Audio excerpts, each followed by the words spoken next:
Welcome to the Marvel Alliance podcast, where we cover anything and everything to do with the Marvel Universe. In the comics, TV, and movies, we'll go from the Mojoverse to Earth 616 to the blue area of the moon in order to bring the Marvel Universe right to you. I'm the Uncanny Chris. And I'm the friendly neighborhood Brent. Alliance, assemble. All right, volume 60. We've hit another, 10-digit milestone. We got 60, 40 more, and we get the big 100. I don't know if we get the big bonus, though. We'll have to ask Mr. Snell about that. Whatever. It's all right. How are you doing this week, Brent? I am good. And, speaking of Snell, thank you to him for filling in last week. I appreciated that since work shenanigans happened. Behind the curtain, small part of why we moved was like there was potential for work shenanigans on semi-regular basis on Tuesdays. The one time, like the only time this year that this event happens on a Thursday, I was so mad. You had one job. But that's okay. We got some good news out of it for my department, so I'm going to give them a pass, but I was not happy. But yes, thank you, Travis, for filling in last week for me. I do appreciate it. Yeah, no, it was a good episode. And, this week's, I've been rearranging my office and assembling furniture. I hate assembling furniture. I despise it with a passion. Furniture assemble? Yes, furniture assemble. Not the same ring. No, it doesn't have the same ring to it, but that's done. But a good thing is tomorrow is my wife's and I's 10th anniversary officially. So very nice. Congratulations. Yeah, thank you. So we'll be going to our amusement park down here and then having some dinner and then relaxing. Sounds like a good day. Yep. So we've got some. The week started off like not as kind of light news week at that point, and then today hit, and oh boy, it looked like we were going to have a rumor for our big item. Yep. But no, we got some actual factual stuff here to talk about, and we'll see where it goes. I think the rumor might actually be a bigger story, but we'll see where it goes. We'll see. But all right, let's get the network plugs out of the way. So we are part of the Geek Ultimate Alliance network with 7 shows, soon to be 8 shows in a couple of weeks. So we've got World's Finest True Believers and Ranger Alliance alternating on Mondays. This week with Ranger Alliance. Next week, I'll come back with a new episode of World's Finest True Believers with a returning guest and a continuation of the series. So be on the lookout for your tweets on Friday afternoon. I'll tweet out the preview for that. Then we got DC Alliance, Superhero Discussion, Star Wars Alliance, Slice of Film, which alternate bi-weekly. That might be changing a little bit when I wish I could remember exactly when, but I think one of them is moving to Sundays. But again, we have those going right now. Then we got this show, Marvel Alliance, and then our new show, which is premiering in August, hosted by Joe, A Walk Through the Multiverse. He debuted that announcement on DC Alliance this week. Basically, you have our show, Marvel Alliance, and you've got DC Alliance. A Walk Through the Multiverse will be covering everything not amongst the big two. So a lot of potential with that show. We look forward to having that show part of our network. We got some more plans coming in for the network in the next few months, so be on the lookout for that. We've got a Patreon, so if you want to throw a couple of shekels our way, we've got 2 tiers, $1 tier. So if you want to, it's our tip jar to say, hey, we're doing a good job. And we got our $5 tier where we've got ad-free episodes, early access episodes, and Patreon exclusive episodes. So make sure to be checking that out. And thank you to our patrons. We can't do this without you. And if you can't do that, we understand. And if you will rate and review, if you can take 30 to 90 seconds and rate and review the main Marvel Alliance podcast feed and or the Geek Ultimate Alliance podcast feed on your podcatcher of choice, we would greatly appreciate it. And let me plug our official sponsor. Got to get my screens right. We've got organicpricebooks.com. So yes, organicpricebooks.com is our official sponsor for Marvel Alliance. JP and the crew at the OPB have got it all going down for your omnibus and hardcover collected edition needs. This past weekend, he launched the new final order cutoff for the new solicits at this point. So we've got a couple of Marvel things, a lot of independence. And this one right here is what our illustrious Mr. Travis Snell is excited about, the continuation of the Moon Knight series. Young Avengers is coming back into print with an omnibus. We got some Star Wars, got some Knights of the Pendragon, some deep cuts in Marvel history. So check them out. And if you use the code MarvelGUA at checkout, you get $2 off every single order. Again, we want to thank JP and OPB for sponsoring our review. The book has shipped off to our first place winner and the $100 gift card to our second place winner. So those are been received or on the way. So we really appreciate that. So again, MarvelGUA at checkout. Check out organicpricebooks.com. We do appreciate them being a sponsor of this show. All right. So I think we've got all the plugs out of the way. I think we've got everything. All right. Well, today, I don't think I saw this coming, at least not in this way. I think it was late this morning, early afternoon. Wall Street Journal broke the story that Scarlett Johansson is suing Disney over Black Widow streaming release. So Miss Johansson, as it says in her suit, that her agreement with Disney and Disney's Marvel Entertainment guaranteed an exclusive theatrical release. And her salary was based in large part on the box office performance. It says, I quote, Disney intentionally induced Marvel's breach of the agreement without justification in order to prevent Miss Johansson from realizing the full benefit of her bargain with Marvel, the suit says. Continues on. This is the analysis of this. This is basically saying, Wall Street Journal saying this will surely not be the last case where Hollywood talent stands up to Disney and makes it clear that whatever the company may pretend, it has a legal obligation to honor its contracts. An attorney at law who represents Miss Johansson. So if you want to remember, Warner Media also had this kind of issue going on when they broke the day and date streaming release on HBO Max and apparently paid more than $200 million to talent as part of the amended agreements. And probably that's what was publicly put out there. I guarantee you they paid a lot more to other people that we don't know about for talent at that point. I forget, do you remember what they paid out to, or at least allegedly paid out to Patty Jenkins and Gal Gadot?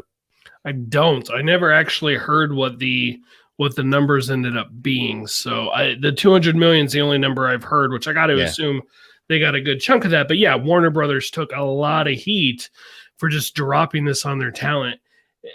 This situation, I don't know. This whole situation is weird to me. It is. And before I want to get your kind of initial thing. Disney did hit back. Okay, S Bubs in the chat says supposedly it was 20 million each. So, but Disney later this afternoon hit back, and they hit back pretty hard, saying there is no merit whatsoever to this filing. The lawsuit is especially sad and distressing in its callous disregard for the horrific and prolonged global effects of the COVID-19 pandemic. Disney has fully complied with Miss Johansson's contract, and furthermore, the release of Black Widow on Disney Plus with Premier Access has significantly enhanced her ability to earn additional compensation on top of the $20 million she has received to date. So, what are your first thoughts on this whole thing? I mean, let's get it out of the way. Why'd she wait till now? I'm just gonna ask the question. Why wait till now? The movie hasn't exactly lit up the box office. So if it had done 3-4 times, if it had done pre-COVID numbers, would she have said anything? No, probably not. So that's a little weird to me. At the same time, it feels like Disney just kind of shot themselves in the foot on this because they quoted an email from March of 2019 that basically said, yeah, no, we're not going to change anything without talking to you first. Like, it was a Disney executive who said that. If she's trying to renegotiate the contracts, how do they not learn from the HBO Max debacle? Right? That was handled horribly. And it seems like Disney just said, I'll take that. Let me have one of those. But the difference is the creatives involved at HBO Max said something before their respective movies came out. Scarlett Johansson waited a few weeks. So I'm not quite sure. And it may not have even been up to her. That may have been like her agent, her reps and stuff like that. But it just seems weird to me that it's coming out now. At the same time, I'm inclined to believe her, especially because the Disney response doesn't say anything about like we honored our contracts or whatever. No, they go for the emotional piece and try and play the pandemic card. And I know everybody's like, oh, it's millionaires fighting with billionaires. I don't care. You know what? That's not what it's about. It's also about whether or not an employer screwed over an employee. So like, let's remove the money out of it. To me, ultimately, this screams it's going to settle. They're going to settle. I don't see this having any bearing on any kind of future that she may or may not have with the MCU. I know allegedly she was done, but it's allegedly. I don't see that having any kind of bearing there. I don't know. Like, it is a big story. I think it's going to die down. I don't think much is going to come of it publicly. Yeah, I mean, a lot of contracts when it comes to sequels and back end deals, a lot of times you get part of the deals being that you get a percentage or what they call sometimes points on the back end of how performance is, and sometimes you get a star that says, okay, I'll take a lower salary for a percentage of the movie's profits, because in the end that may end up, if it's a huge hit, they'll make more doing that than their actual salary. So you kind of get that idea in there. On the game, you're saying contractual obligations for the press tour for Black Widow. I'm not sure what you have a question mark at that point. No, I think that's referencing when I said why wait until now, which maybe, but if she's alleging a breach of contract, which that's what she's alleging, then the contract is already broken. Maybe she's doing it. Maybe it's out of respect to Marvel. Because to me, it all reads like she's not attacking Marvel, like it's attacking Disney. Disney made Marvel breach the contract is basically is roughly what it said. And so maybe it's out of respect to Kevin Feige and Victoria Alonso, Luis Esposito, and everyone else in the parliament. Maybe it's out of respect to them that she's kind of waited till now, at the point where its box office is just about done, right? Because we're going what, in like a week and a half, you're going to be able to purchase it on iTunes. And then a few more in another month after that, you're going to be able to buy the Blu-ray. Its box office run it's all but finished at this point. It is. And Disney has had a very long and continued history with allegations and a lot of times proof that they have quote unquote screwed people out of their profits, thus, especially where we get to a lot of the Star Wars canon legends, now quote unquote legends canon, not giving the authors their due in the sense of royalties that were paid. There's a big, look it up, just Google Disney, Star Wars, and I think one of the first books that was quote unquote legends canon at that point. It's a big lawsuit, and again, it's a history with this, and they're not the only company that does this. But when you hear Disney in lawsuit, you get a lot of attention at that point because, again, how powerful it is. Justin Kroll, I wanted to pull this up, had tweeted out a couple of things when the story came out, and I thought it was interesting. He said the talent versus studio battle that is brewing is going to be fascinating. Between Denzel being pissed about little things going on HBO Max, Wahlberg not happy about knowing about the Infinite release till it was announced that, and now ScarJo's suit seems to be the tip of the iceberg. To me, the big winner right now will be the streamers who are not only giving so much creative control, but pay in a big way. If anything, now a place like Netflix has the lever to say, well, the studios are going to probably screw you on its release, so just come over here. He's got a very good point. Because, I mean, look who has just gone over to there from the big studio. Zack Snyder, and now we've got Chris Nolan in talks. And this is the same Chris Nolan that said, I want theater-only releases for my stuff. I will not negotiate in the sense of that. So I would love to know how Netflix is going to get Chris Nolan. I mean, it's easy to get Chris Nolan to say, okay, we'll put your stuff out there first, and then it'll come to our platform exclusively. It does. But at the same time, all that has to be done is it's ironclad put it in the contracts. They're going to just talk about it. I don't see too many people saying, I'm going to go to Netflix because I think Disney's going to put my content on streaming. Yeah. I'm going to go to streaming because my content might go to streaming. It's a little questionable there. Now, they'll go to Netflix because Netflix right now, Netflix is the studio, for lack of a better phrase, that will let you do whatever you want. They will just let you go, and that's what they want to do, and that's fine. That's great. I'm not saying it's good or bad. I'm just saying that's why people will go there. That's why Zack Snyder is there. That's why Christopher Nolan will probably end up going there, because they will have as much control for good or for bad as they possibly could want.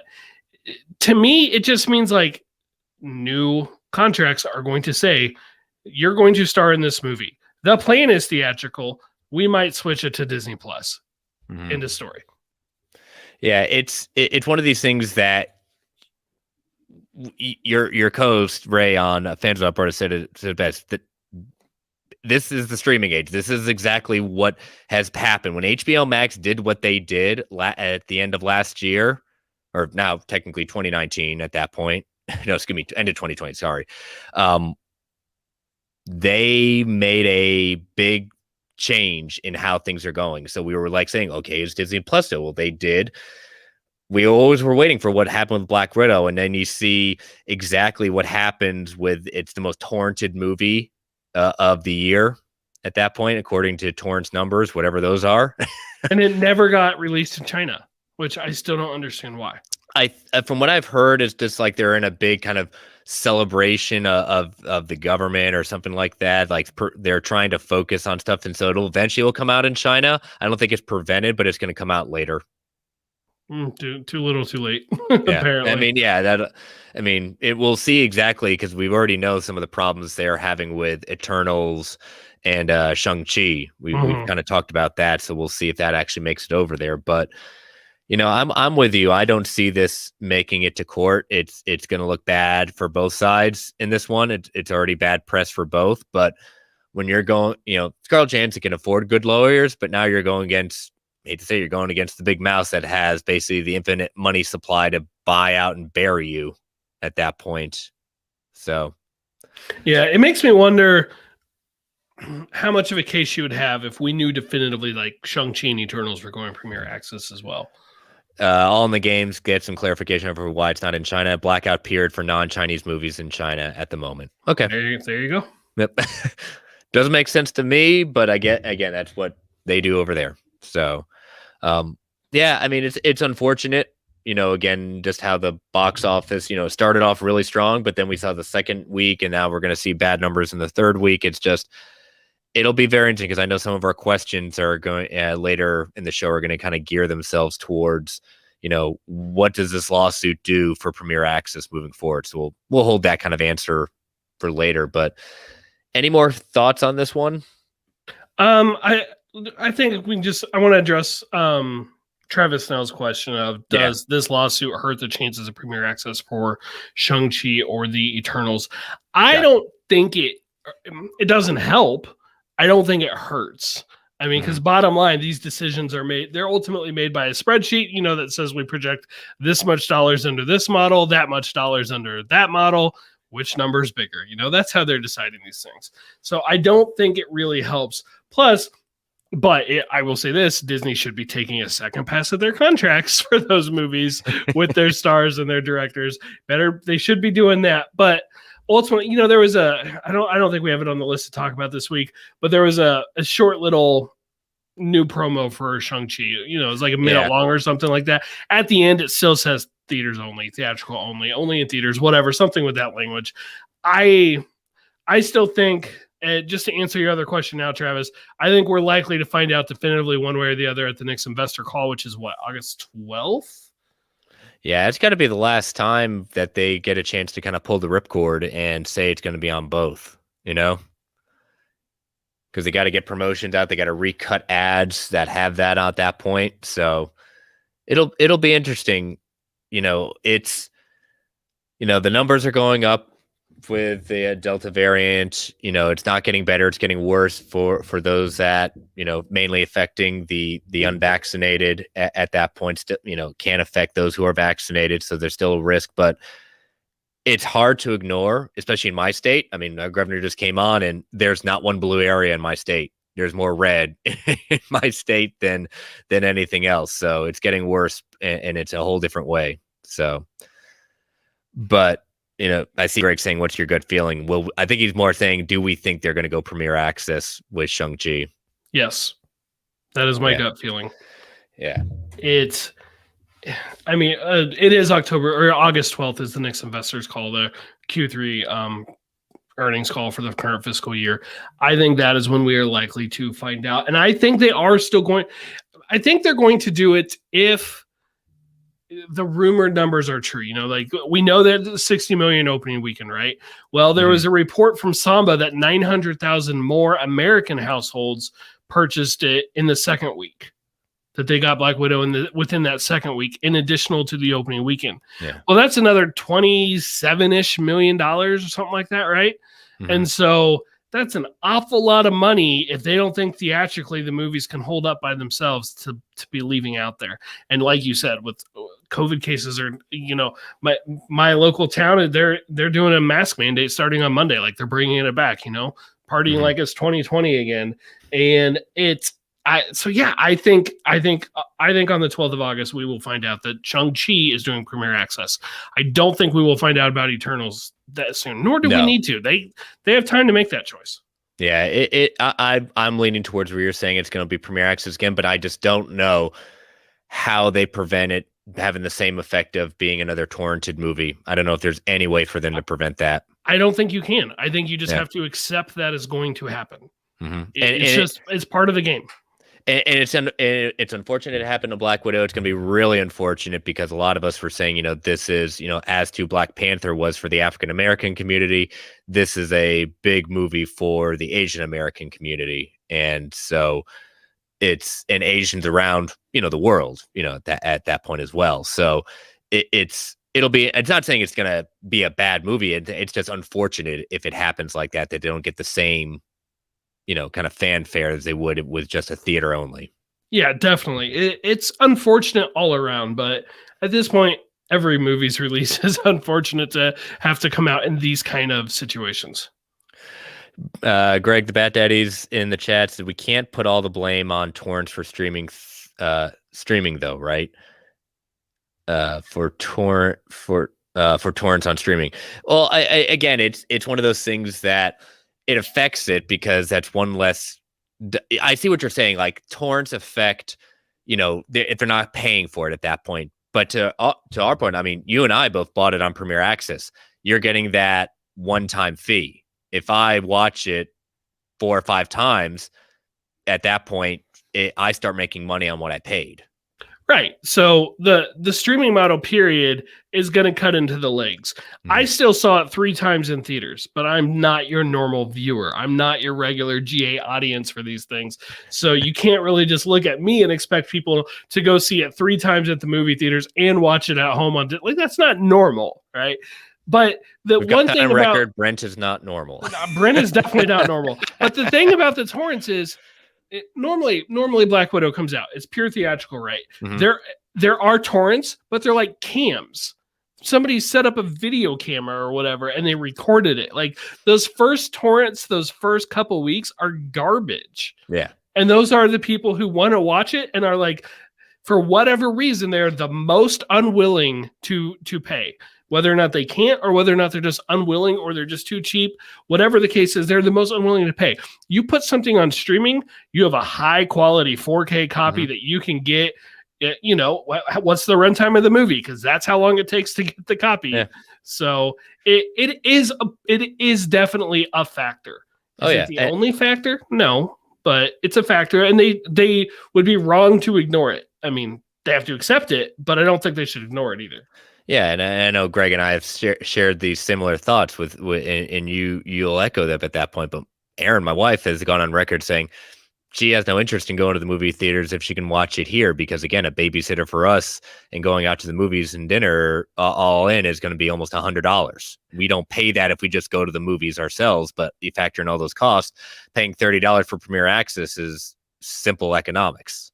Yeah, and you know, looking at Suicide Squad coming out next week, I'm going to see it on Friday night. We were able to work it out. We were able to, you know, get one person to take my daughter to her class and someone else to watch my kid. But I had even told my other kid, my son, I had told my wife, I was like, you know, if this doesn't work, we can still watch it that night. We just got to do it at home. We can still watch it. Now, we were able to work it out, thankfully, because we'd prefer to see it theatrically. But these hybrid models are changing the numbers. And if either of those had fallen through, we would have to see it at home, or we would have to wait. And well, no, I'm going to watch it opening weekend. So I think the hybrid method is still the future. It just needs to be baked in the contracts from the beginning, not on the back end. And this is a normal process, because if we go back to the second writer strike that happened, the biggest thing that was the crux of this is the deals because of Netflix and the streaming platforms, all these different things that writers originally did, part of the Writers Guild, did not have into their standard contracts. They were getting screwed out of lots and lots of money. And writers don't make, I mean, people think, oh my God, they write these amazing shows. They don't make as much money as you think, but they weren't, because they weren't part of the original contracts, they weren't getting the money they deserved for that. And so this is going to be a big thing for actors moving forward. If you're going to stream stuff, I want a cut of that back end if you're going to do that. And Disney did say that she had an opportunity, that Johansson had an opportunity to earn money off of the Premier Access sales as well. They said she's been paid $20 million to date, and she could get more. But it's a crappy situation for everybody, because the movie unquestionably was designed for a theatrical release. Like from day one, that's the intent that they were doing. They weren't making it in the situation that they are now. You know, like when they go to shoot Fantastic Four, you know, I'm trying to pick something that's farther out there. They're going to be making that in mind for a different theatrical situation.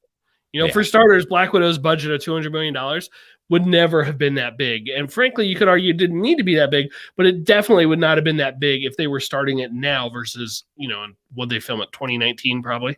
Oh God, yeah. I want to know, you know, as much as I'd be very curious. I don't know if it's public or the estimated at that point. You know, Chloe Zhao is very much big into practicality of effects and things like that. I'm very curious to see what the final budget is, just because of the amount of actors and actresses that are in that that movie itself. So, but all right, we'll see how this goes. But I'm with you. But yeah, listeners, definitely let us know where you think this is heading. Do you think, as some people might be, were you going to see this in court, or are they going to be smart and both sides settle, and we'll never get no one will admit who's wrong or right? Then we'll just get paid. Oh, we do. All in the game's got something before we head out of here. Do studios care about the hybrid structure getting in the way of bragging about their movies being billion-dollar theatrical hits like they normally do? It's an interesting question. I mean, I would definitely think they care in the standpoint of they're making less money, obviously.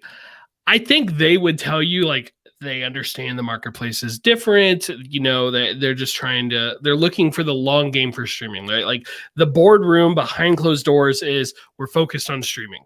That's it's a loss leader. That's what we want to go with it. That said, the first movie that does crack $1 billion again, whenever that happens, it's going to be a really big freaking deal to that studio. Oh yeah, they said they'll be the first post-pandemic. They've found a way to make it work. And again, that's what the issue is. They haven't found a way to do it effectively yet. They're gonna find a way, because when it comes down to it, they're in the business of making money and making their shareholders happy. So that's what they're gonna figure out to do. So we'll probably be revisiting this thing. We'll see how long it takes. So, all right. So we're gonna take our first ad break.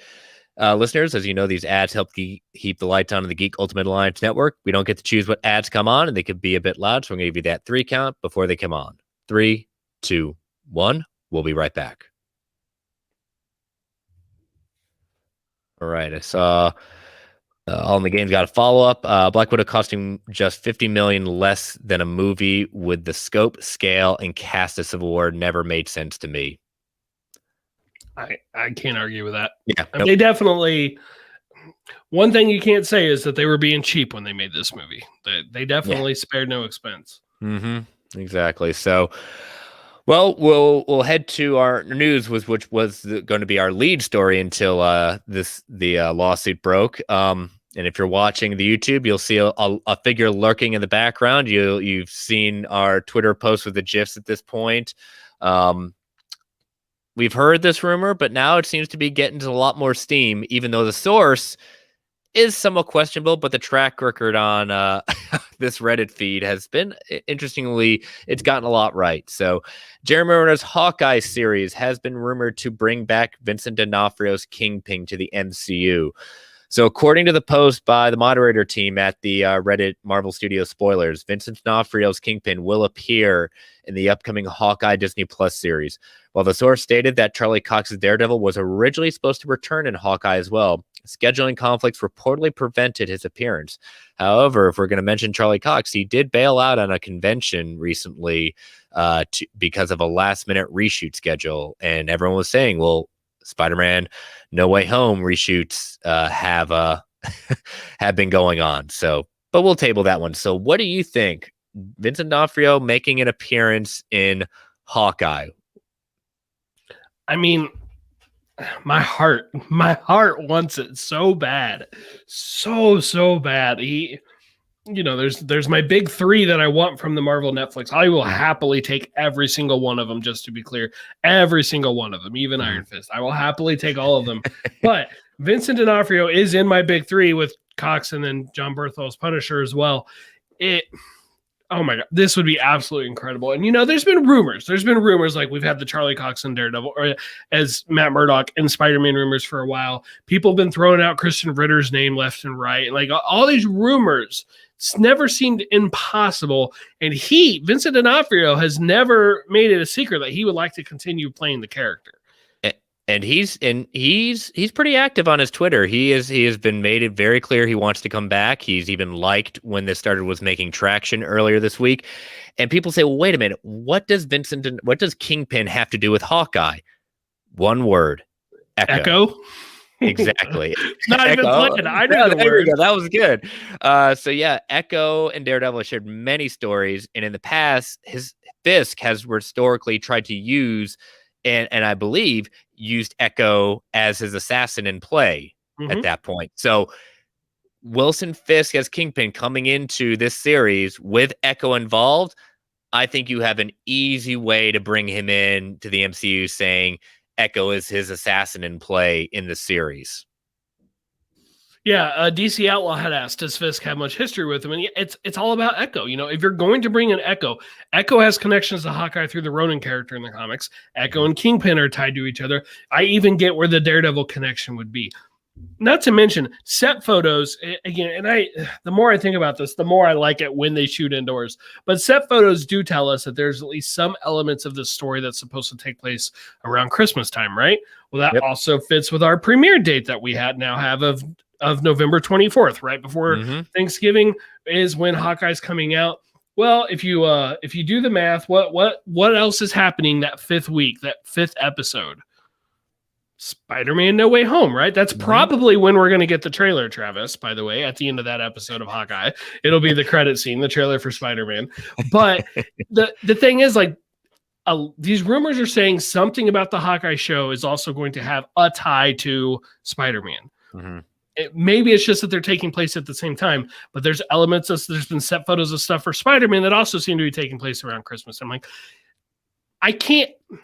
there is a very big part of me that's blaring alarms like this could all be fake, but I can't discount it. Like, there are definitely dots that you can connect that would lead to this being true. So I won't completely discount it. At the same time, I'm not ready to take it to the bank yet. I don't know ultimately I don't know the source, but other sites that I do follow started running with it too, which gives it at least some legitimacy in my eyes. Yeah, and again, people, it's from Reddit, but again, this Reddit thread, Marvel Studios spoilers, has had some decent track record. They haven't gotten everything right, but they've gotten some interesting things right that you wouldn't expect from a Reddit feed at that point.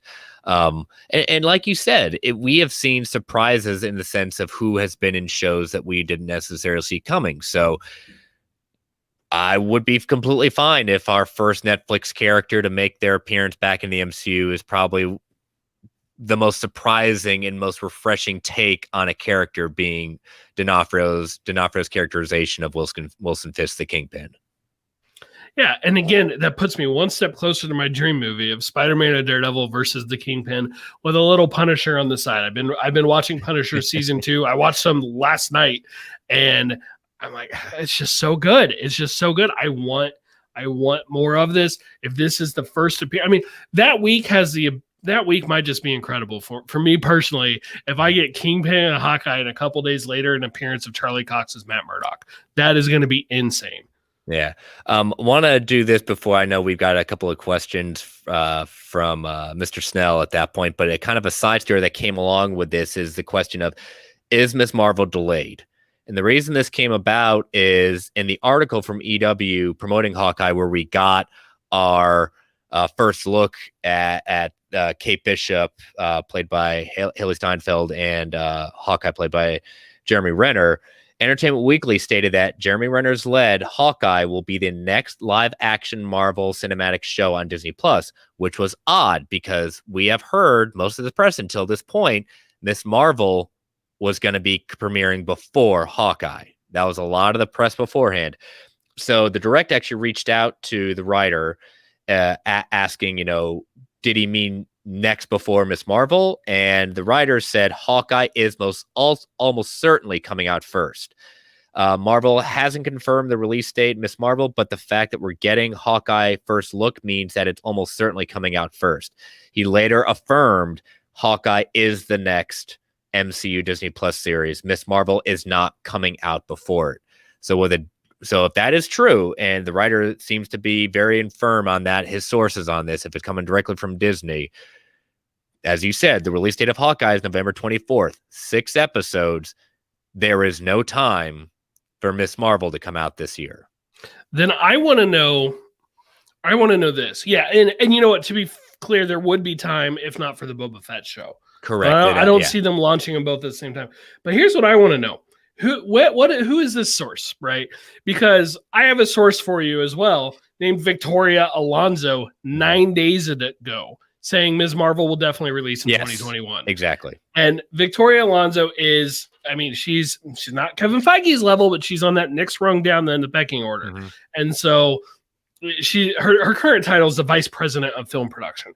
She is up there, right? Like she would 100% know everything. It's not like when a writer only knows the project they're working on with a few little tidbits they need for connective tissue. She knows everything.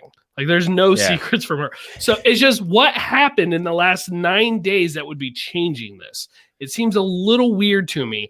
I still think there's a chance for Ms. Marvel in October. Plus, it seems like a really big gap. And I don't want to say, oh my gosh, like big gap, like we have to wait so long between Marvel projects. I'm not talking about entitlement like that nonsense. The way they've been doing this year, there has not been that large gaps between the Disney Plus projects, and they don't, to my knowledge, have anything big to fill that gap with, which, let's be clear, big means Marvel or Star Wars on Disney Plus. Yeah, and that's what we were predicting before this. I kind of caught this later on, and it hasn't gained much traction, so I'm kind of surprised. And it's Entertainment Weekly. It's not it is a big trade post. So I'm very curious if Disney does not put out a response to this and kind of either saying they need to come out, if this starts gaining some traction, they need to be firm. Is Ms. Marvel coming out? And if it isn't, why, what happened, and when is it coming out? Because if you're right, that is the longest gap that we will have had for this year between kind of Marvel content. So, I'd be very disappointed, but it doesn't mean like we're not going to see it. It's just, we were kind of predicting in our chat the last couple of days saying Ms. Marvel probably will be either end of September, more likely October. So we'll have to see with that. So we got some activity going on in the chat. Fanboy Clay, there's ties to Kingpin and a lot of street level characters, but his origins were in Daredevil. Would Disney be too hesitant to make Daredevil and Kingpin interact due to Netflix series? I don't think so. No. I think they're legally, as All in Game said, they're legally, they can do that. All in Game continues on. October seems to be the only free month. Assumed Hawkeye would debut there with Ms. Marvel in November. Again, all these shows seem to be doing the 6th episode. Dude, you could literally take up all of October and just go into a little bit of November with it. That's why I more think that they like having these little breaks. Last week of September, premiere Ms. Marvel, go 6 weeks. You have a break. You have a little bit of a 3 or 4 week break. Premiere Hawkeye. I really don't know why, but this whole time I thought Ms. Marvel would be before Hawkeye.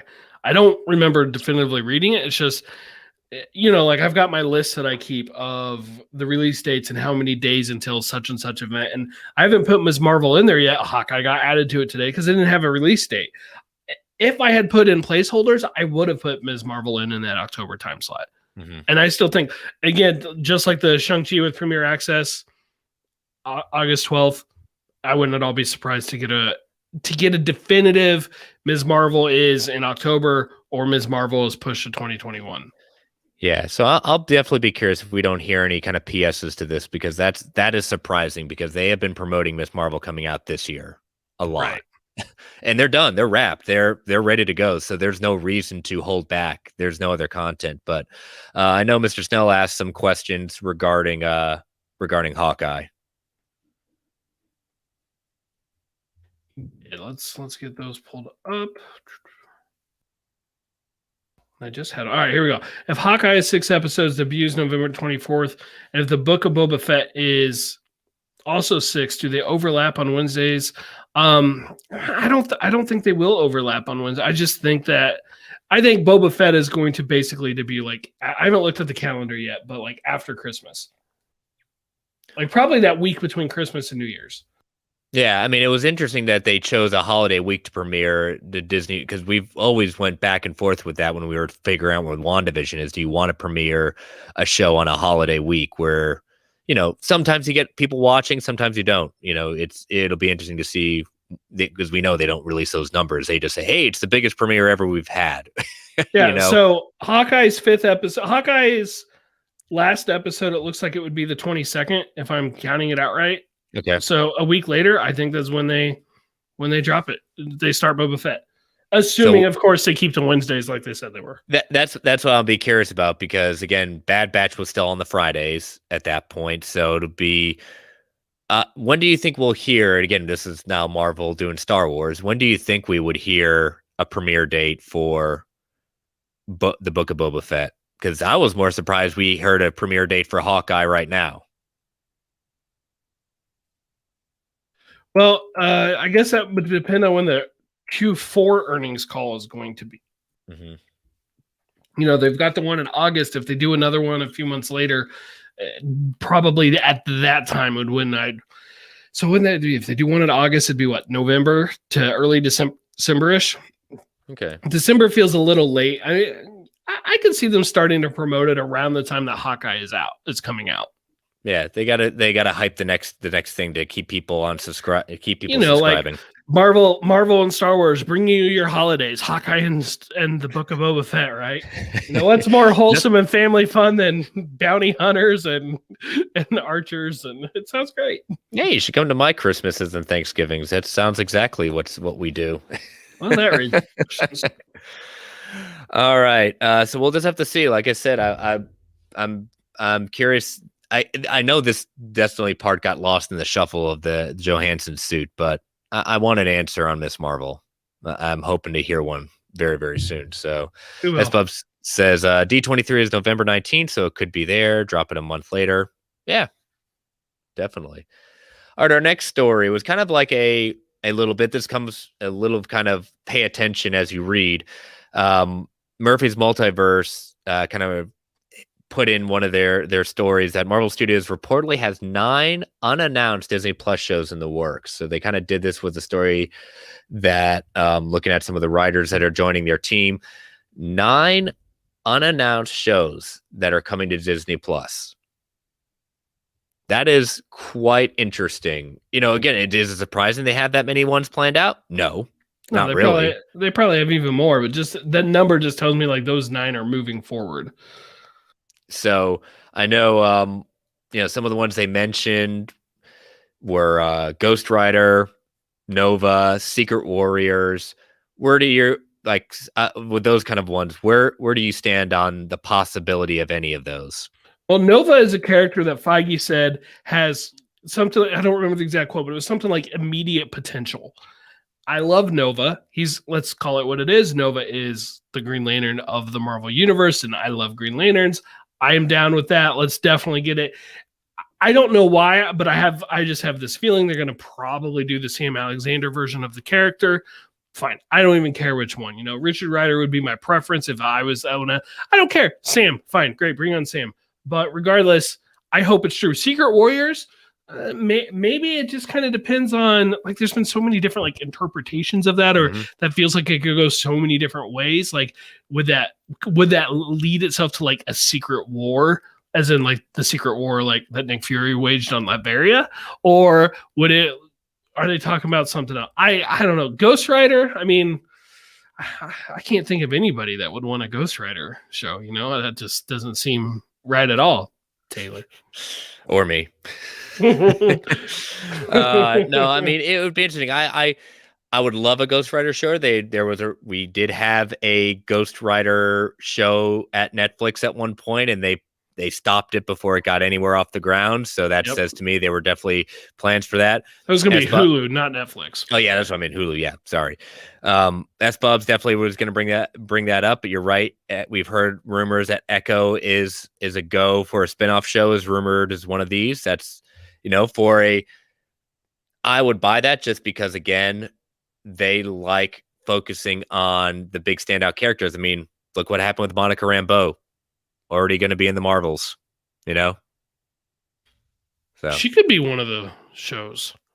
She could be, but I don't think I think that the next time we do see her in a prominent role will be the Marvels. Well, yeah, but if these are 9 shows, I mean, true. When's the Marvels come out? Yeah, exactly. The Marvels is November of 2022.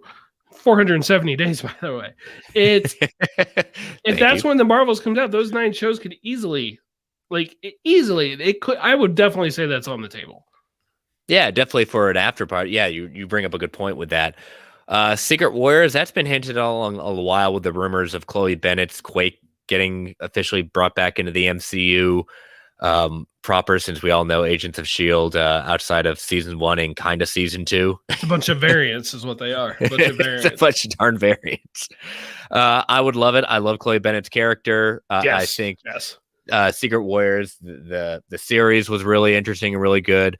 S Bubs is also saying Jimmy Woo unannounced prequel movie. How about we just get like Jimmy Woo, Mobius, and what's another one? Louise. Louise. No, I'm definitely down for something with Jimmy Woo. Definitely, yeah. That would be awesome. People were calling for Darcy. Darcy, yes. People were calling for basically a show of Jimmy, Darcy, and Monica during WandaVision. Like, they wanted the whole show off of that. So I like the ideas there a lot. I think Scarlet Witch would count, and I feel like presuming that character survives out of Doctor Strange and the Multiverse of Madness, why would they not want to do another? With how big a hit WandaVision was. I mean, that the way that took over, like, the whole pop culture, it was a phenomenon. Let's call it what it was. Agatha all along. Like, I definitely could see them doing a follow up to that, but it wouldn't be WandaVision season 2 because I could see it just focusing on Scarlet Witch. Yeah, and I think we're making an assumption that these 9 shows, MCU centric shows, are live action. Could some of the animation be? Oh, sure. Yeah, definitely. I mean, we haven't seen What If, but we're all basically assuming that now this is definitely going to be more MCU canon than we thought. Here's a few other ones I want to throw at you. America Chavez. About to be introduced into Doctor Strange: The Multiverse of Madness. I could definitely see her being a breakout character that they're going to give a Disney Plus show to. Absolutely. I don't know how much of a role he's going to have in the Eternals. But again, another possibility is Kit Harington as Black Knight. That would be kind of and excuse the pun, a dark horse for a Disney Plus show. Yeah, I could see that. One that I would like is, I would have titled it New Mutants before the movie that just came out, but is effectively one about like the students at Xavier's or whatever they call the school, just something like that. Like, I've always thought that would make for a good show. You could have the bigger name mutants pop in and out for an episode or two, but in general, focus on a group of like the teen mutants. And I think that would be a lot of fun.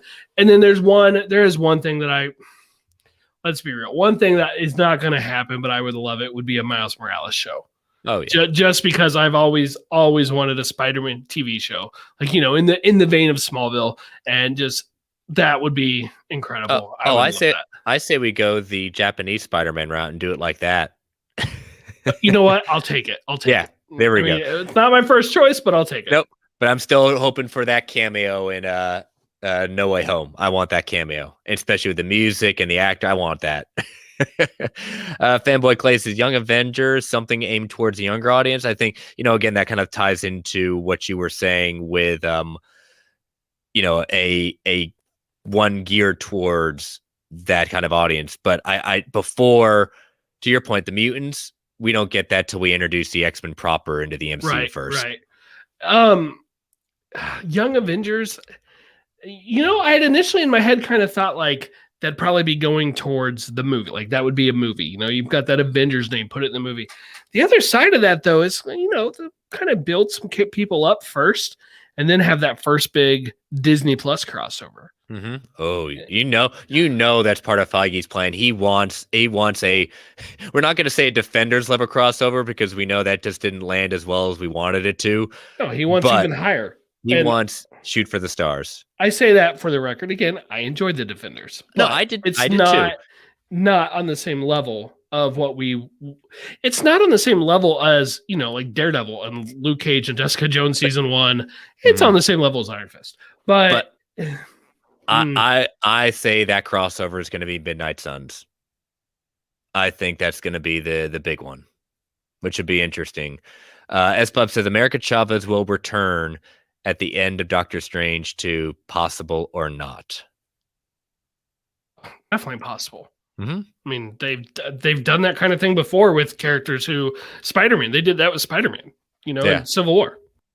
Mm-hmm. Because again, you got to look for these breakout stars. So it'll be interesting. But I like, you know, again, this isn't a surprise in the sense of do they have more Disney Plus shows, but it's the number that are like, we're gonna stay like there's Murphy's Multiverse, again, great track record, more right than they aren't, but having a 9 right there, to your point, this goes way into past 2022, these 9 shows.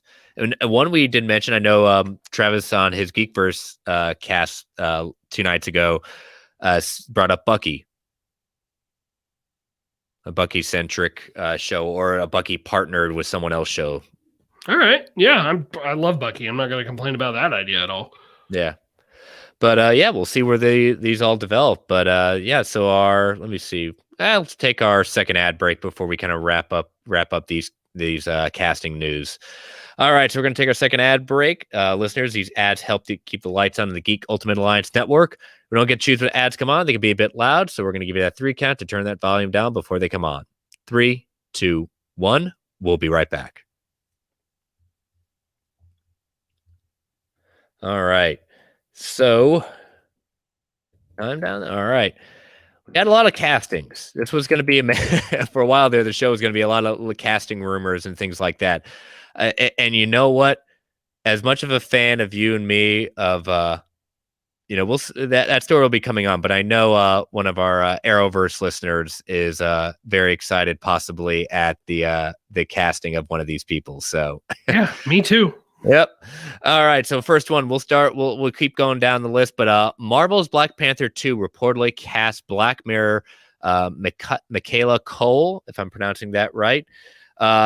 Supposedly, she has joined the ensemble cast of Black Panther Wakanda Forever. The character details are locked up as usual. Insiders say Cole has joined the director Ryan Coogler at Atlanta's Pinewood Studios, where production began last month. Of course, Marvel Studios declined to comment.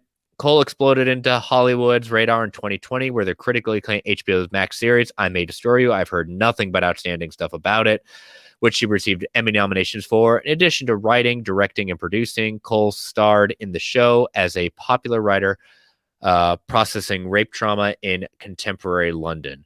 Her other credits include Netflix programs Black Mirror and Chewing Gum, and the feature film Been So Long in Star Wars The Last Jedi.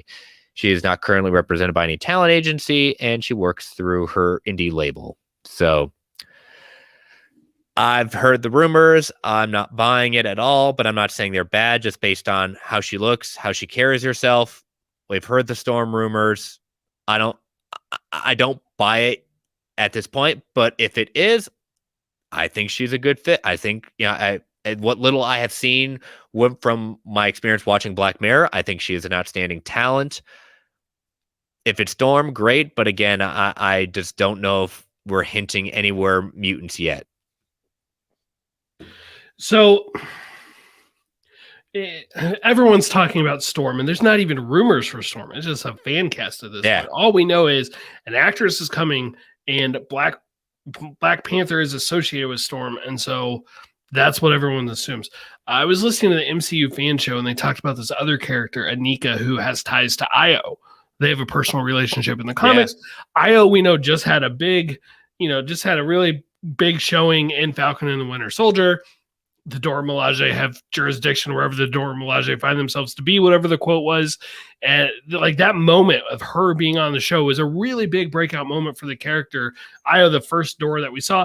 I think the Anika connection, I can't rule that one out. That's an idea that I think maybe makes more sense than Storm. And I'm not saying Storm doesn't make sense. I wouldn't put her at the top of my expectations list. No, and another character I've seen a possible casting for her is Madame Slay, who's an ally of Eric Killmonger from the comics. So again, another good one. Fanboy Clay wants to know, when are we going to assemble to celebrate the appearance of Black Panther in Marvel's Avengers? I don't know. Has that come out? It's soon if it's not out already. I think it's August. I think they announced the date is August. It drops. Okay. We'll talk. I have not played that game in a very, very long time. I have dropped that game for now almost 8-9 months. My PlayStation isn't set up right now. Just going to put that out there. Sir John, welcome to the chat. The Dora Milaje hurt John Walker's feelings. Yes, they did, and he deserved it. Yes. They weren't even super soldiers. I enjoyed every moment of that. In fact, I might watch that scene later when we get done with the show because it makes me happy. Looking good, John. Yeah, looking good. All right. So we will move on to our next casting. Moon Knight Disney Plus, Hannibal Rising Star reportedly cast as Marvel villain. And this is brought to you again by Reddit. Found by Reddit user Carnentor.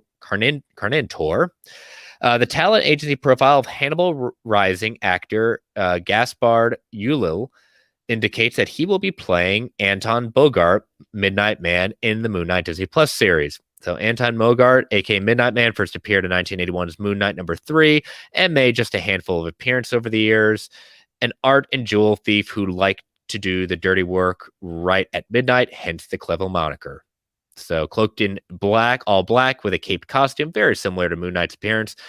Unknown if they're going to be using that, but interesting. So I think we've heard, or at least assumed by the possibility, I think Ethan Hawke has been rumored to be a villain, but now it looks like we may have a kind of smaller tier villain in this, but Ethan Hawke basically being the big one. Yeah, I just thought Ethan Hawke was. I mean, he's the only one we've heard about. I don't know anything about Midnight Man. There is a character named Midnight in like the one Moon Knight story I always bring up, where he's a big part of it. Round Robin, the Sidekick's Revenge from the Amazing Spider-Man. There's a character in it named Midnight. He was like his sidekick turned evil, kind of like Jason Todd style, Red Hood before the New 52. But this Midnight Man, like, it's not the same character according to what I'm reading. So I don't know anything about him. Sir John's asking, I remember back in the day, Moon Knight comics weren't selling well. How do you adapt something that wasn't particularly enjoyed? Well, here's the thing. I know they've been pushing Moon Knight. He had a pretty good run in Avengers recently.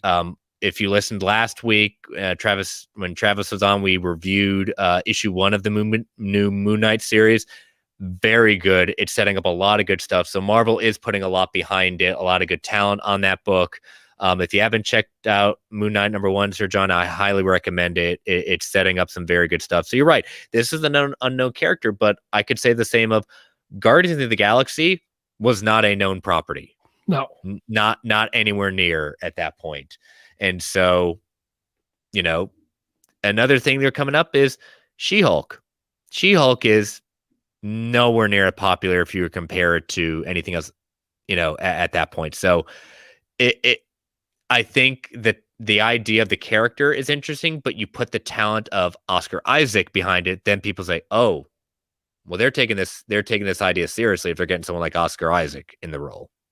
Right. So I mean, that just means that, Feige and company, that they see something in that character that they can turn into a show. And until they give me a reason to assume they can't do it, I will trust them. Like, Yep. you brought up Guardians of the Galaxy. That is like, I feel like that is the ultimate example. You got the raccoon, you got the talking tree. If you can make that work, I'm not going to question anything. Yep. All right. I know Travis Hines is not in the chat, but he'll probably be listening. I'm a fan of Arrow. Brent, I know you're a huge fan of Arrow. Absolutely. We're going to bring a little Arrow on this show. And we just mentioned She-Hulk. She-Hulk, our last casting news tonight. She-Hulk Disney Plus series casts Arrow's John Segarra in mystery role. So according to Deadline, Josh Segarra from DC's Arrow has been cast in an undisclosed role for the upcoming She-Hulk series on Disney Plus. Segarra played the infamous villain Adrian Chase / Prometheus in the Arrow series.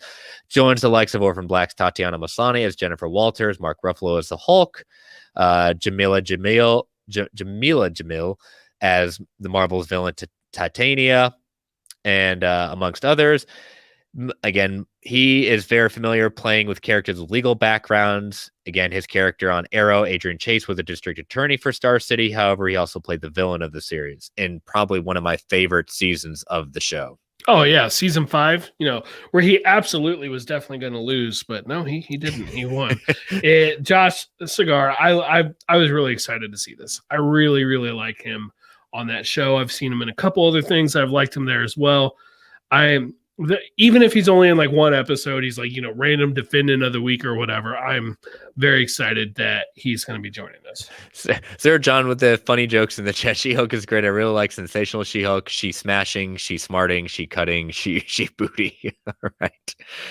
All right. But yeah, I mean, we've talked about on the show, they're going to lean hard into the John Byrne run of the series. So breaking the fourth wall a lot. It's going to be I think it's, from what we understand, it's going to be kind of dramedy.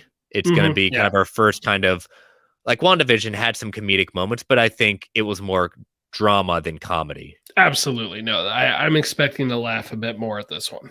Mm-hmm. So, but we also know that, Tim Roth is coming back, confirmed to come back as the Abomination. So that'll be interesting. So, and he is also making his return in Shang-Chi. So, again, some interesting little castings. As always, Marvel's not going to comment on this until they're ready to comment. So, but we'll have to see.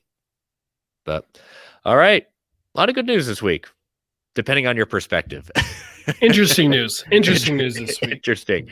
Interesting news. So, all right. So let me stall for time as I pull up the the Factor of Fiction for this week. I know we usually do listener questions first, but one of the questions will kind of make my Factor Fiction not necessarily mute, but it'll kind of reveal it early. So we're going to do Factor Fictions first. So let me get into those chats. And so these were Travis's last week.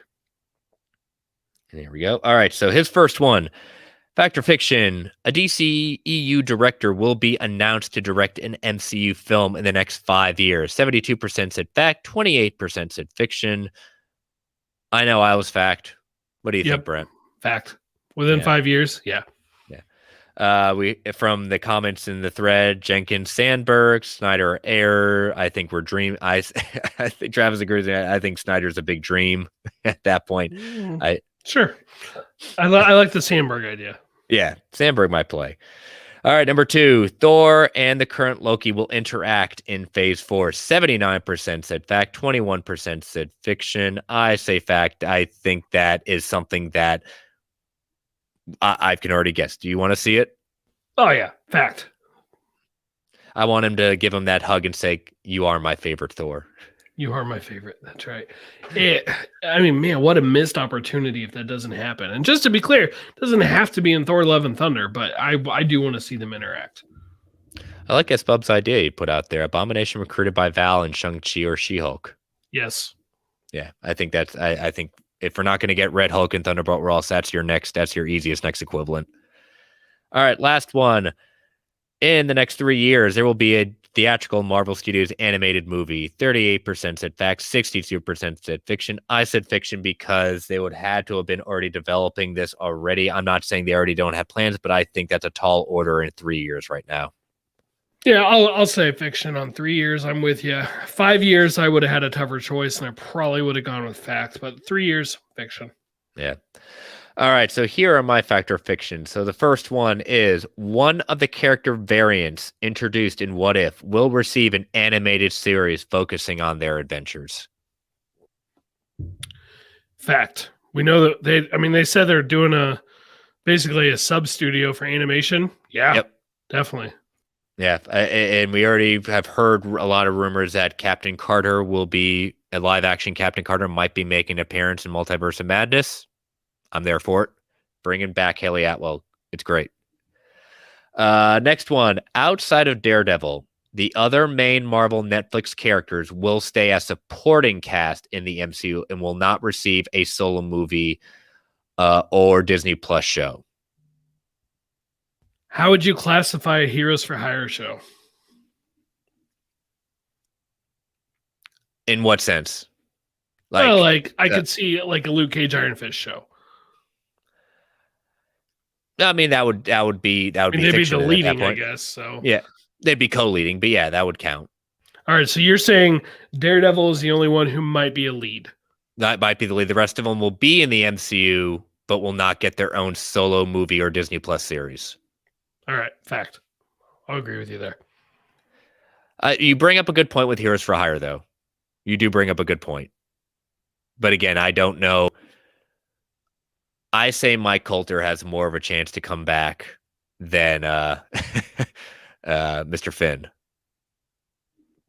So. Yeah, I think I'd agree with that. I also think he takes a lot of heat for things that weren't really on it. Like a lot of, people are like, he's always like, I am the Iron Fist. Yeah, because that's what the script said. You put a different team of writers in there. You don't get the same showrunner that gave us the Inhumans. And that makes a big difference. No, I agree with you on that. I just think they could do better than him. I think they can recast and do a lot better job. Sure. And if they want to recast, that's fine. Like, I'm not going to be upset over that one. We know my big three. But even with them, I would take a recasting of any of them because I want the characters. And so I would prefer it with those actors. Yeah. And my last one, only 2 of the original 5 X-Men will be part of the first MCU incarnation of the team.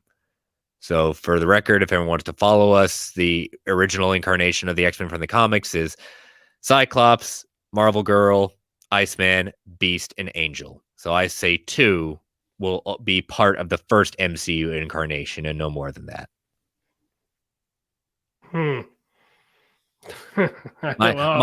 I guess I'm going to say fact, but I'm going to sound like I contradict that in a minute. Okay. I agree. What is likely to happen is 2 of them. Well, I know what you're getting because we'll get to that question at that point. I'm not going to call you out saying, "Oh, you're answering my question to you based on what I'm proposing." You're not necessarily. Your question is what I think will happen. His question is what I would prefer to happen. That'll be very interesting. So, all right. So we will put those out on Sunday afternoon. So be looking for those. Let us know your opinion on that one. Tell us if I'm full of it, but. Why don't you start pulling up some of these questions? Because as always, you put out the Spidey signal for the questions. Let's start them off. Well, DC Outlaw, if you got to pick the team for the first MCU X-Men movie, who would you pick? Let's say 6 members plus Xavier as the one obvious inclusion. Who would I pick? The original 5. Sure, plus Xavier. That's who I would pick. That's who I would pick is the original 5. And if I need a 6th member to go with him because Xavier doesn't count, I would put Wolverine. I would. I just think that would make the most sense at this point. Yeah, I've dealt with this. I didn't get a chance to kind of look back at when Travis and I kind of have an X-Men focused show back, and I'm trying to kind of look for it to make sure in my notes. I'm probably going to contradict myself at that point. No, I actually think I might have it. Nope, maybe not. Yeah, I would say I think my 2 would be probably Cyclops and Jean Grey. Marvel Girl would be my two. I'll stick to the idea of my question. But the only reason I say fact on my question is that I think you can introduce maybe some characters that didn't get the big limelight that they would have at that point, and being part of that first team would be really cool. And getting, could I see Storm? Yes. Would I see maybe a Warpath or Thunderbird? Awesome. And I would throw a callback to First Class because I just love the character. And I think the death of this character was so dumb is Darwin. I know that was originally part of my team when we did that episode all focused on the X-Men. I'll go weird. Yeah, I want Darwin on the team. Yeah, Darwin's death is just straight up stupid. I like that movie, but that moment is horrible. Mm-hmm. So seeing Darwin would be awesome. Yes, please give that character another shot. Oh, never mind. I found my team. Okay, here we go. Here. Yeah, this was my team from that episode. So I put Professor X, but we said that doesn't count because we assume we're going to have Professor X leader of the team. Cyclops, Jean Grey, Nightcrawler, Storm, Jubilee, Warpath, and Darwin. I know that was more than what we said, but that was my team I put out that episode. Yeah, it's a good team. So, but all right, what was the next question? All right, this time from WaltGator93. What C-level DC character would you want at Marvel, but they'd get like a really big push, and other books, story arcs have an ongoing as well as minis with another character? So basically, what C-level character do you want Marvel to treat like their A-list? This is hard. Like I was like, okay, who's considered C-level? Like I'm trying to like Google like what are DC like scrub characters, and I struggled with this one, and I still don't have a good answer, to be honest with you. Here's mine, and it's just just came into my head. Dum Dum Dugan from the Howling Commandos. Well, that's a Marvel character. Oh, Marvel. Yeah, sorry. So DC character at that. Oh, okay, so DC character would you put in Marvel? Okay, sorry. I'm gonna say no to that. Yeah, no, you're right. Misunderstood the question. C-level DC character. Jeez. How about? Not that I really think of him as a C-level character, but we haven't seen him in a long time. How about Starman? Like the Jack Knight Starman. I think that was his name. Yeah. I would C-level is the Spectre. Oh, Spectre. That could be interesting. Again, it's just like when he is brought in is interesting, but I mean it's just I don't consider him B-level. Fanboy Clay says Blue Beetle Ted Cord. How dare you, sir? How dare you? C-level? Yeah, I mean, I don't know. I'd probably give him B, maybe. B minus. Booster Gold could be fun, though. Booster Gold's A tier. What are you talking about? Yeah, that feels like a stretch. We're going to disagree on that one. I don't believe that for a second, but his character, he considers himself A tier always. I'm gonna go with Starman, and I'm not even sure. Actually, no, forget that. I'm gonna say the F Sharp Bell from the Green Lantern Corps. That's below C-level, but that's my answer. Well, the definition I would say at that point, even though I think the show is outstanding and I love it. I know you're not a fan of it, but Doom Patrol is the definition of C-level. Yeah, any of those would be C-level for sure. Yeah. So you had another question, I think, right? Yeah, which Loki had the most character development? The 2012 Loki that we saw in the TV show, or the Loki killed by Thanos in Infinity War? That's... I think you could argue either way, but I'm going to have to come down on the side of the TV show version. Yeah. I think up until Ragnarok, Loki didn't grow as much as I thought it wasn't until Ragnarok that I really saw that kind of growth. What do you think? Am I kind of wrong in that? No, I would agree with that. I mean, you can track back. There were elements of it, but the 2012 television Loki has the cheat of literally watching what happened to his variant. So he picks up some of that plus his own experiences. So that's why ultimately I give him the edge. Fanboy Clay's got a real good one in for Sea Level. Anyone in Legends?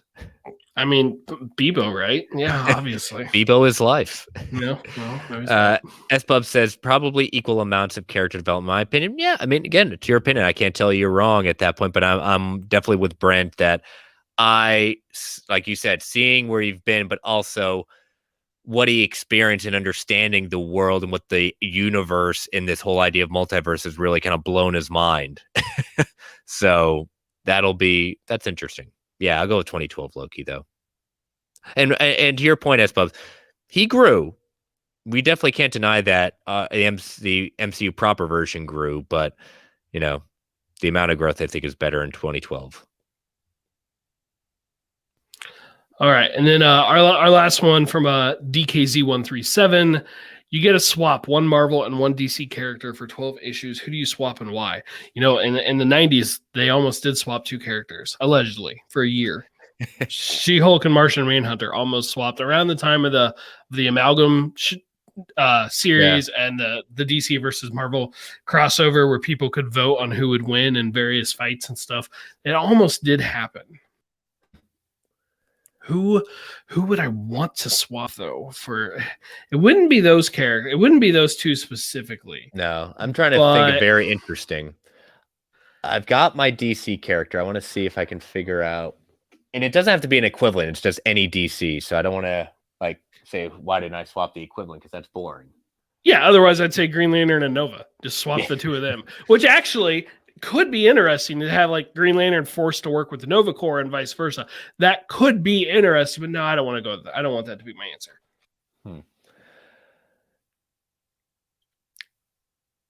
I've got my DC one. I'll put that out there. I'm going to say Nightwing for DC.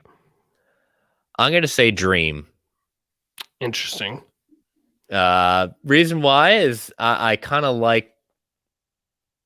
we don't have, in my opinion, we don't have a lot of philosophical kind of beings like that necessarily in the Marvel universe, in my opinion. I think he'd bring kind of an interesting he's got the magical stuff. And one will say Doctor Strange, but I think Sandman's a whole different level of philosophical. Right. So you got Nightwing. Why Nightwing? I just think it'd be fun to see Nightwing interact with a bunch of great street level heroes like Nightwing technically is, but at the same time, see him have an appreciation for just the way the Avengers do things. For example, I could see him working with the Avengers quite well. Have him a story with him and Captain America. And it'd be, because you've got there's similarities there to Batman, but not the same. And the same with Daredevil, because many people have thought of Daredevil as a Batman type character as well. I think it'd be fun to match them up. And as for a Marvel character going across to the DC universe, I'm going to go with Spider-Gwen, just because I think it'd be fun. She's used to dimension hopping, no big deal there, but just to go to a world where there isn't a bunch of spiders, or the only spider, what is he called? The Black Spider, that villainous one, who's basically an evil Spider-Man ripoff.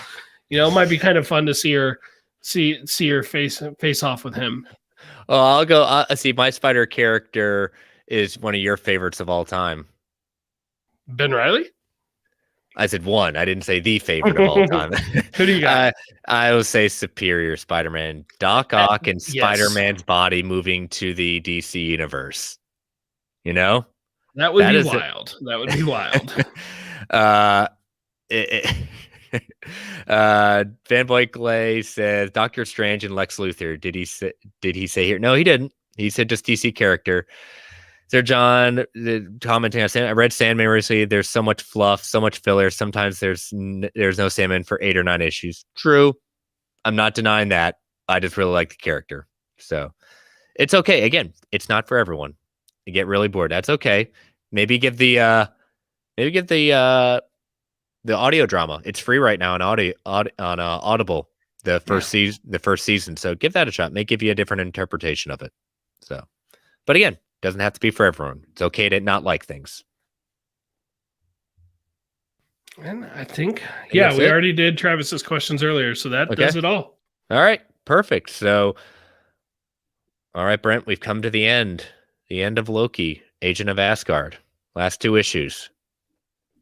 Yeah, I gotta say, I think we're still suffering from the event tie-ins here. It felt like these 2 issues, you could have taken out all the tie-in stuff and gotten it down to 1, and it just honestly, it felt like at this point, like this whole series, like there was greatness in the series. It started off super strong, and then they had some tie-in stuff, and then they got back to their own thing, and it went really strong again for a couple issues, and then we're right back to some more tie-in stuff. And part of that's just because Marvel basically ends one line-wide event that will change everything, and starts the next one a week later, sometimes the week of, I think.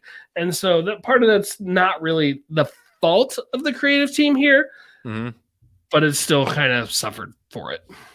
Yeah, it's and that's what I think my biggest disappointment of this series is that it was forced to bring in, basically you had Access, and then it barely had enough time to breathe from its time in Access to then head into Secret Wars, the march towards Secret Wars. And it was interesting, seeing the battle of the Asgardians at that point, but Loki didn't play a much of a part of it until the very end. And then it became this kind of, and then the last issue was just this, again, I like Sandman and everything like that, but this was like, what the heck are we doing? it was talking, it just did a whole lot of nothing. A whole lot of nothing, and it felt like it was one of those, like, you're supposed to be able to interpret this as like the last story of Loki, and like that's what it felt like. And it's not, it's just the book got canceled or ended or whatever, and I don't know immediately where Loki popped up next after this. I would have to look that up. But it just kind of felt, honestly, it makes me think that like they were just told, okay, you guys are done, finish it here. And they had to scramble to finish something. Like, it doesn't feel like, and Al Ewing, like, he usually has longer for, like, you can tell the planning he puts into some of this stuff. He's a good writer. Very good writer. Excellent writer. It just feels like here he literally ran out of time. And they just said, okay, you're done. Yeah.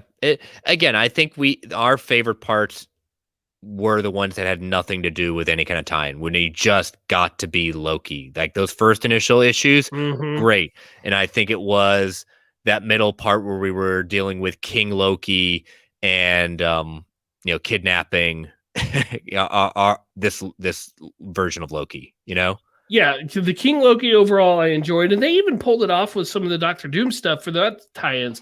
Yeah. But the later it went, it really, really hurt my enjoyment for the end of this series. Yeah. So yeah, I mean, if where would you rank this kind of out of 10 as a series? I mean, when I look at the whole thing, I'd probably have to go like maybe 6.5, 7. Yeah. There's elements that were definitely better than that, but they just weren't strong enough to overpower some of these weaker things.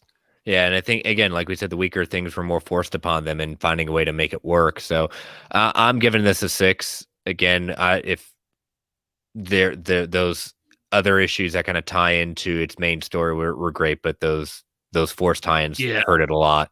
Yeah.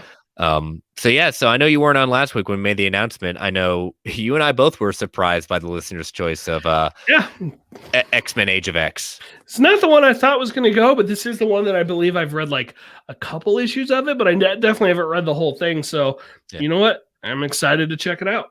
Yep. And let me, before we go, because this is not your typical one where we've had like, okay, you read this series. I'm pulling up my Marvel Universe. Ironically, it's an event after we just talked about, but this is the event. Like this is the tie-in. This is the event. So give me 1 second.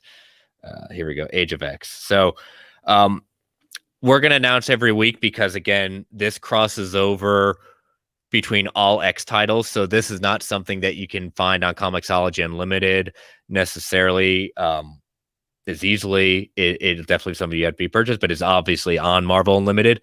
If you go to Marvel Unlimited and you go to your browse section, you go to comic events, go to Age of X, that is basically how we're going to be reading it. So we'll do 2 issues a week because 11 weeks on one series, we kind of want to kind of keep Comic Book Corner fresh as much as we can. So we will start with Age of X Alpha #1. And then continue on. Our second issue would be X-Men Legacy number 245. So again, Age of X Alpha number 1 and X-Men Legacy number 245. Those will be our two first issues. It's not the order, if I'm looking at this right. Oh, there's Age of X Alpha and then New Mutants number 22. I don't know. I'm looking. This is what we have a disagreement on air. We didn't plan this. Well, they have the same release date, so it must be the way it's okay. sorted. Yeah. So X-Men Legacy.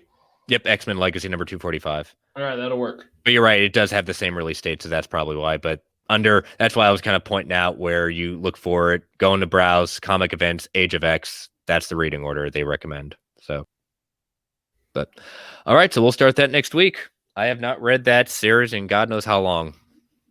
So, I think this is the last. I'm looking back at my collections back there. I want to say it's probably one of the last big ones before. No, it's actually right before Schism, I think. Oh, okay. Well, that helps timeline wise. Yeah, I think it's right before Schism. So, all right. So, number 60. This was an interesting episode. Volume 60. So, all right. So we got one more week of no official Marvel content at that point. So, yeah, it's not too long at all.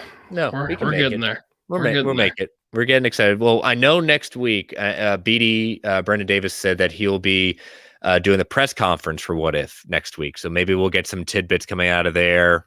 Keep our fingers crossed. Definitely. Maybe some Feige, maybe get that question. Is Miss Marvel coming out this year? So I hadn't considered that, but yeah, the press tour does bring up other news. Yep.